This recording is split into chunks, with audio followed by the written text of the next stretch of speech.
Yo, what's up everybody? I'm Akeem, and in today's gaming fix, it's everything PlayStation all at once. Now the PS5 console shortage is seemingly over, a new PS5 accessibility controller kit is revealed, and everything else Sony presented at CES 2023. Let's drop it.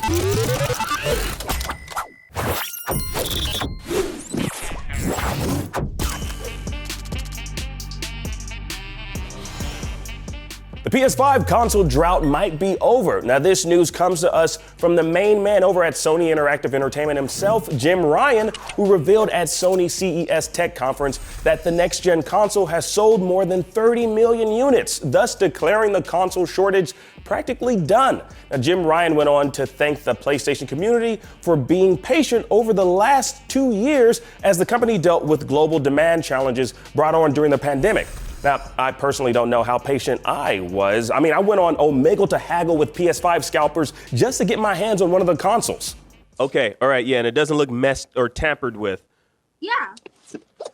All right, so I will make you all an offer. Freaking ridiculous what I went through and what a lot of you out there that really wanted a PS5 had to deal with purchasing from resellers. But our boy Jim Ryan came through to reassure us all that things are picking up. Now, during the conference, Ryan said, quote, PS5 supply improved towards the end of last year, and I'm happy to share that December was the biggest month ever for PS5 console sales, and that we have now sold more than 30 million units through to consumers worldwide. Now, he went on and said that he's confident that anyone who wants one should have an easier time picking one up at a local retailer on a global scale moving forward. Now, this is obviously good news to anyone that has had a hard time getting their hands on one, and for those who weren't so impatient that they had no choice but to deal with frickin' resellers on eBay or kids on Omegle. Seriously, 2020 was a tough year for anyone who didn't manage to snag a pre-order. Now, PlayStation didn't stop at that with this year's CES presentation. Now, the company also revealed a rather radical controller named after the leader of the fearsome fighting team, Teenage Mutant Ninja Turtles. Or, I guess for the cultured out there, maybe it was named after the artist and inventor Da Vinci.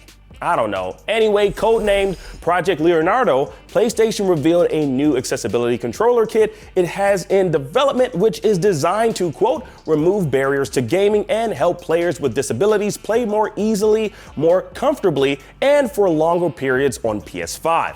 Now, what's cool about this particular project is Sony worked with accessibility experts, community members, and game devs to fine-tune the controller kit to make sure they tweaked it to perfection. Now, with Project Leonardo, you get swappable components like a variety of analog stick caps and different buttons that come in a variety of shapes and sizes for the user. Now, on the console, you'll be able to customize button mapping and even map 2 different functions onto the same button. And you'll be able to store 3 different controller profiles you can switch between. Now, it's still in active development, so no release date just yet, but it's nice to see Sony follow Microsoft's lead on the accessibility front. Making it possible for more people to play games is always a good thing.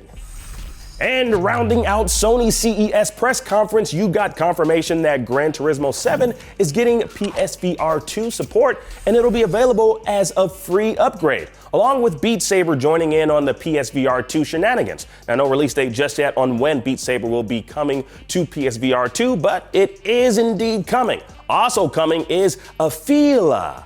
Afeela, yeah. It's the name of the electric car Sony and Honda are working on together. Now, Sony revealed the sleek-looking car during its CES presentation, and it's everything you'd imagine a car would look like from the makers of PlayStation. Now, Sony Honda Mobility is giving us all something we can truly feel.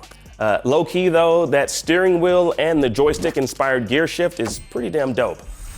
And that was your daily fix for today. I'm Akeem, and thanks for watching. Now that you're caught up on today's gaming news, please go play some games. Or you can continue watching videos here and binging our content. Both are fun. Subscribe to the Snap Fix on Snapchat, download the IGN app on all your devices, and for everything else, stick with IGN.